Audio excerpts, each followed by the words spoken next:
Assalamualaikum, I'm Wasim Haider and I'm from the MTS5A. Today I'm presenting you uh, how data stores inside the CPU and how it all works. तो basically CPU में हमारे पास जो basically होता है वो एक ALU होता है, पीसी होता है, प्रोग्राम काउंटर और इंस्ट्रक्शन डिकोडर और रजिस्टर्स होते हैं। तो हमारे पास रजिस्टर्स में जो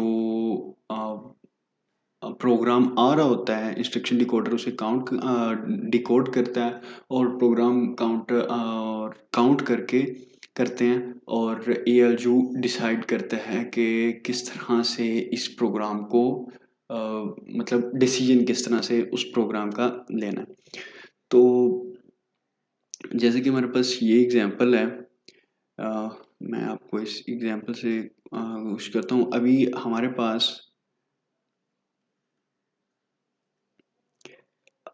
पास यहाँ पर एक प्रोग्राम है जिसका जो कि कुछ इस तरह से हमारे पास लोकेशंस हैं और उन पर कुछ प्रोग्राम रीडिंग्स लिखी हुई हैं। तो उसको हम कुछ इस तरह से डिकोड करते हैं। अभी हमारे पास ये रजिस्टर्स हैं और ये प्रोग्राम काउंटर, यही इंस्ट्रक्शन डिकोडर और एएलयू। तो ये हमारे पास एड्रेस बस है, जो एड्रेस हमारे पास आएगा, और ये हमारे पास डेटा बस है, मतलब जो हमें आईओएस से डाटा जिस लोकेशन से उठाना होगा वो यहाँ से डाटा आएगा और ये उस एड्रेस पर जाने के लिए एड्रेस बस है। तो सबसे पहले वो कहता है कि हमारे पास ज़ीरो पर ज़ीरो पर उसने कहा कि थ्रीथ है, 31H है। तो इसका मतलब ये है कि वो, अगर हम इसे डिकोड करें तो वो कह रहा है कि ए पर जो 17 लोकेशन पर जो डाटा पड़ा हुआ है उसे ए पर ले आओ, ए रजिस्टर पर ले आओ। ठीक है, तो हमारे पास जो डाटा 17th लोकेशन पर पड़ा होगा वो ए पर आ जाएगा। उसके बाद वो सेकंड वन पर जो C4H है, उसका मतलब है कि जो डाटा अब ए पर आया है, अभी ये देखिए कि हमारे पास ये 17th आयोस है और इस पर हाँ हमारे पास जो डाटा पड़ा होगा, लेट्स से हमारे पास 9 पड़ा हुआ है, तो वो 9 जो है वो हमारा ए पर चला जाएगा। अब वो अगली में कहता है कि जो हमारे पास बी पर जो ए पर डाटा पड़ा हुआ है, डाटा हमारे पास है वो 17th वाला पड़ा हुआ था, जो 17 लोकेशन पर था, तो वो डाटा बी पर कॉपी कर दो। उसके बाद वो कहता है कि जो 6 पर पड़ा हुआ है ना, अब 6 पर यहाँ पे 5 पड़ा हुआ है, वो डाटा ए को दे दो, तो वो डाटा ए के पास चला जाएगा।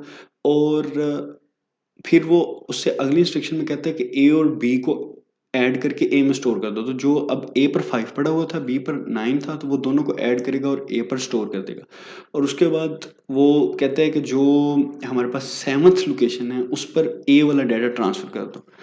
तो ये सारा प्रोसीजर कुछ इस तरह से होगा कि अब ये देखें, उसने जब ए पर कहा तो 17th पर हमारे पास 9 पड़ा हुआ था, तो ये 9 हमारे पास इधर ए पर चला जाएगा।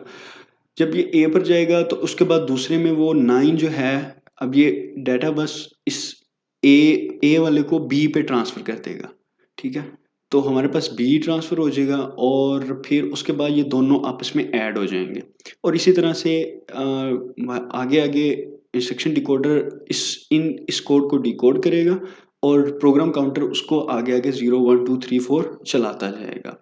तो ये बेसिकली इसका पर्पस है और इसी तरह से ये चलेगा। इसके साथ जो एक दूसरी चीज़ जो आज इस प्रेजेंटेशन में तो क्लियर करेंगे, वो AVR CPUs हैं।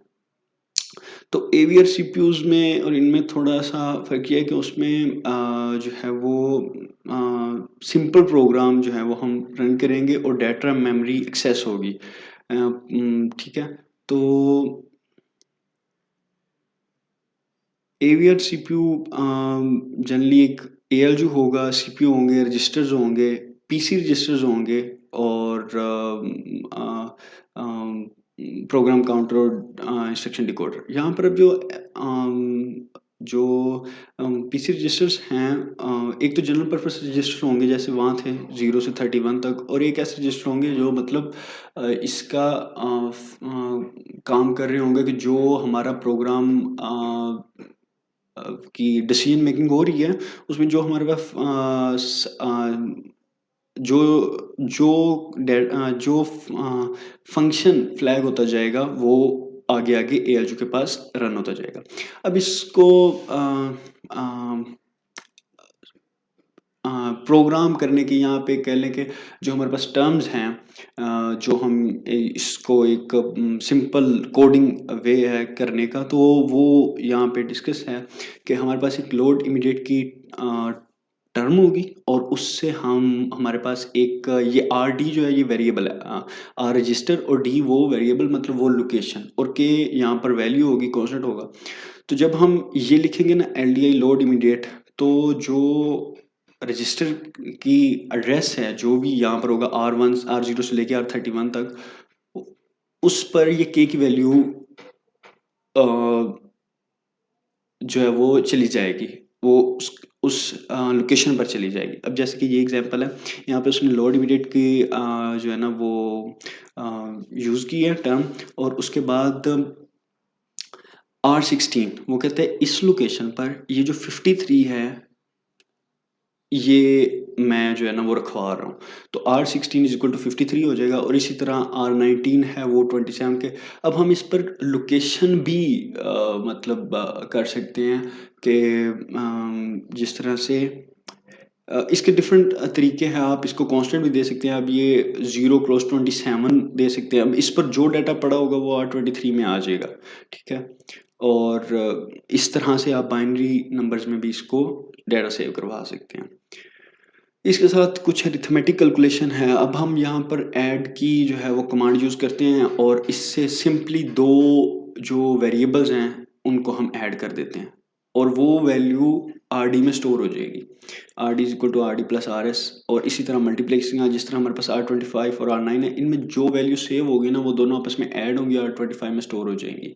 और एक चीज़ इसमें ये है कि हम इसमें 3 वैल्यू इकट्ठी स्टोर नहीं करवा सकते। जिस तरह हमारे पास ये एक प्रोग्राम है, मैं आपको ये बता, अब ये सबसे पहले उसने लोड इमीडिएट की कमांड यूज़ की, और उसमें कहा कि R16 में जो है ना वो 19 सेव करवा दिया, R16 में उसने इक्वल टू 9, ये आगे एक्सप्लेनेशन है।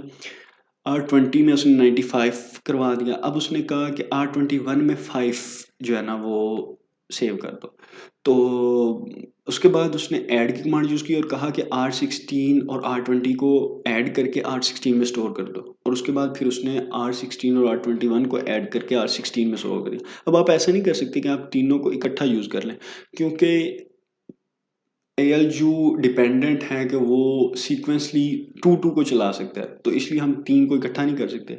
इसका दूसरा तरीका ये भी हो सकता है कि आप इस तरह पहले इन दोनों को ऐड कर दें, फिर R20 की कमांड लेकर आएँ कि उसको 5 के इक्वल कर दें, क्योंकि R20 तो इसमें अब ऐड हो चुका है ना, तो R20 आप चेंज कर सकते हैं। तो फिर उसमें R16 ऐड कर दें और वही 19 प्लस 95 प्लस 5 हो। होपफुली आपको समझ आ गई होगी, और अगर कोई क्वेश्चन हो तो आप कमेंट में कर सकते हैं। Thank you.